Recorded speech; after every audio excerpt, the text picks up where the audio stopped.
big news. Vlatko Andonovski resigns. Not surprising news, but big news because it's official now. He's out as the U.S. women's national team coach. And we could argue that maybe should have happened after the Olympics when they kind of stumbled through that competition to finish in third. But he stuck around, and I know that he's well liked by the players, but that doesn't mean that necessarily you're always going to be the best coach. You know what I mean? So, Chuck, I'm coming to you first. This Vlatko Andonovski news. How are you? Are you surprised? Probably not. But what does the women have to do? Like, who should they be looking to hire moving forward? And yeah, give me your thoughts. Not surprised whatsoever, because he did not get the most out of this group. He wasn't tactically flexible, especially on the attacking side. Didn't give them a game plan. There was no philosophy on the pitch. I think he was not able to have those hard conversations to move away from icons and legends like Megan Rapinoe, to have the courage to bench or rest in Alex Morgan. So ultimately, I'm not shocked at all, and I think this is a great thing for the U.S. Women's National Team. Obviously, you never want to see someone lose their job, but he just didn't deliver. That's the bottom line. The expectation is you're either you're winning a final, or you're at least you're in a final with the U.S. Women's National Team. This is the biggest job in women's football, and he wasn't up to the task. So in saying that, I think the logical candidates are Sarina Wiegman, and you do everything you can to bring her to the U.S. I mean, she's locked in. I saw the English FA came out and said she's not going anywhere. Her contract's till 2026. We are not entertaining any discussions with Sarina, and we're gonna talk about a new contract after this tournament. So I think that'll be difficult, but you want to bring in someone who has fresh ideas, who will have this team be able to have possession, build out of the back, different philosophy than just being so one-dimensional, because that's ultimately what Vlatko made them be, was one-dimensional.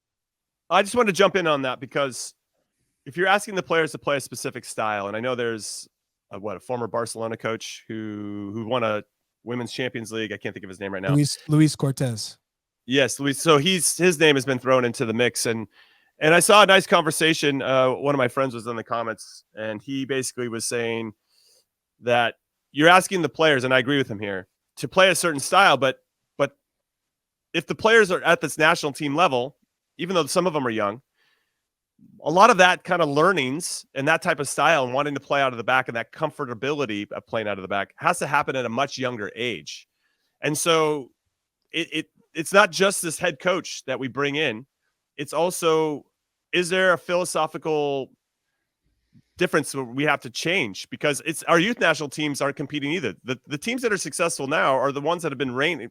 Japan won the U20 World Cup in 2018. You have Spain winning the U17 Euros consistently, the U20 Euros consistently, competing and getting to finals of these other youth competitions. And we're not. And that is something that's a red flag. And so I agree that anybody we bring in, you want to make sure we implement. We saw it with the men's team. Greg Berhalter tries to have us play out of the back like we're a club team, and it just didn't work. Now, it took a little while to get there, and I think he found that happy medium, but he had the luxury of having that time. And I think the U.S. women's national team is just different. There's more pressure there because there's been more success. And Heath, what are your thoughts on this overall?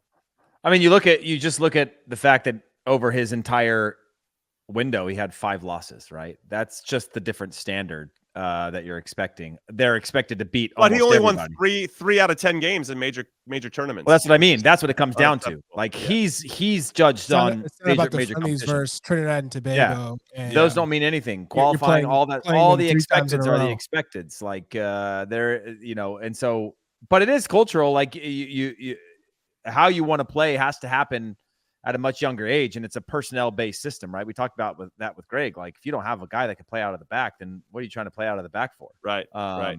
And that type of thing, and the quality of player. I think we certainly have, again, still top-tier athletes, still top-tier attacking players, but a system that, like the educational side of where they're evolving to, has to catch up, because I think it is behind.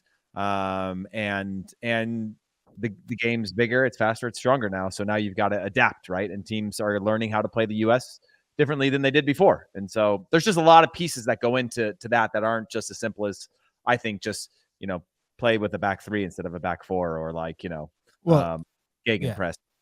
I would add to, it is pretty simple given the coach, because then you change the players and it's all about player selection. And right. A coach like Serena Vigman just goes, you know what?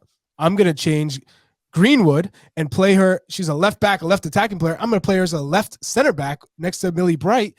And all of a sudden, she's the one building out of the back. So it could be as simple as, oh, I didn't even think to convert a certain player and make that a center back to offer those solutions to build out of the back. So it can be, it doesn't have to be as complicated as oh, let's start with making our 17s be a little bit more competitive and changing their philosophy. Yes, that does help in grooming the system, but it doesn't need to be that way.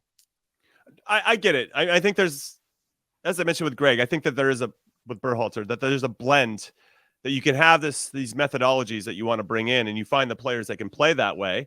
And that really will set the tone for how the national team is going to move or do moving forward. And then it's up to the players to kind of adapt to this new philosophy. So yeah, there's a lot there, but I do think but it's a quality of player, right? When we just talked about Yunus Musa, you're telling me that there's a certain type of system Yunus Musa can't play in? You know what I mean? Like the quality he has, the baseline of skill sets, technique, tactics, all those types of things, you could put him into anything. And we're not at that point on the men's side yet where you have enough players that you can go, okay, we're going to do something different. We're going to push something different. I think the women's side has some of those types of qualities within that pool to play a completely different style of play, whether more risky or less risky. I do think that we have those players, but it's not like we're behind on that stuff. Now I know that there is, I guess, some fairness we have to throw into the equation based on the injuries that were suffered by some key players for the women. But then I see the same thing for Serena Vigman and England. They're missing Leah Williamson and Beth Mead and players that led them to the Euros or winning the Euros last summer, including a couple players that retired. And yet they're still cooking with some gas. And that's why Vigman, I think, is considered one of the best coaches in the world. So, and FA is like, we're going to 100% reject any offers coming for her. We're going to lock her in. And I completely understand why. She's only lost once for the Lionesses throughout. So let's maybe not have her included in the conversation because it doesn't feel real. But who do we want to see take over the U.S. women's national team? We have Laura Harvey. You have Emma Hayes, who coaches Chelsea right now. Laura Harvey's with. You got Tony G from Australia, who, for those that don't know, was the assistant coach under Jill Ellis for 2015 and 2019 when we won back-to-back World Cups. And He's part of the 2012 team. Before that. Yeah, Pia Sundhage, she coaches Brazil, and I think she'll probably be on the outs at Brazil after them. No, but I'm saying Tony was her assistant before that. That's right. Yeah, you're right. He had two cycles. I mean, Heather O'Reilly was here with us, and she was talking about maybe Pia being part of the conversation. I don't know. I don't know if you want to recycle somebody or try somebody new. But Chuck, who will you be leaning towards right now? Well, I love Tony because that was my first professional coach, so I know what he can do for one player, let alone a team. And Alex Morgan benefited. Where did he coach you? Where did he coach you? He was my first professional coach at Hammarby.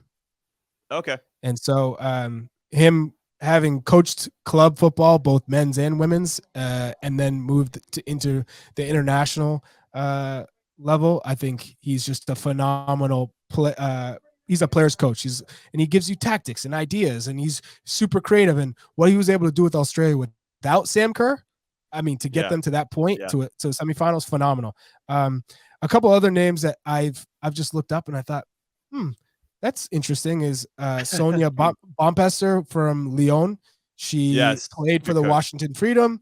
That she's familiar with the U.S. women's national team and the players and the kind of the NWSL, how that is. I think that would be interesting. And then Jonathan Costas, the 31-year-old Barcelona coach currently. I mean, we're talking about Luis Cortez, who was formerly with Barcelona. Why not the current Barcelona coach who has this team playing at an incredible level? The biggest job in women's football is the U.S. women's national team coach. So why not make a play? Yeah, Heath, what are you saying? I don't disagree, to be honest with you. I mean, the thing is again, if we're talking about you need somebody, I'm not saying we need to allow our women's team to go out and lose games, but you need somebody that's got the trust to go out and make change, right? Because we know that this team can potentially go deep into a tournament with the quality that we have and the player pool that we have, but it's a leaning a little bit more and more into like luck, you know, and on your given day. And you're going to have somebody that comes in and rebuilds some of that and gets the backing to actually start to tinker and test things and learn things, and be held to a standard. But whoever it is, it can't just be about, you know, it is performance based and results based, but somebody needs to have a little bit of belief that like you want something different than what they currently have now. Because I think even internally, there's a belief that like what they have now isn't a recipe for success for the future. Which is what we experienced in 2018 on the men's side, right? Which was like finally, until you hit rock bottom, you kind of just go, is it really a problem? And then, you know, unfortunately for our women's team, rock bottom is getting knocked out anywhere but in a final. Yeah, it does feel like rock bottom right now for the women's national team, because it's actually weird to be here and them not being part of the conversation and haven't been over the last week to 10 days.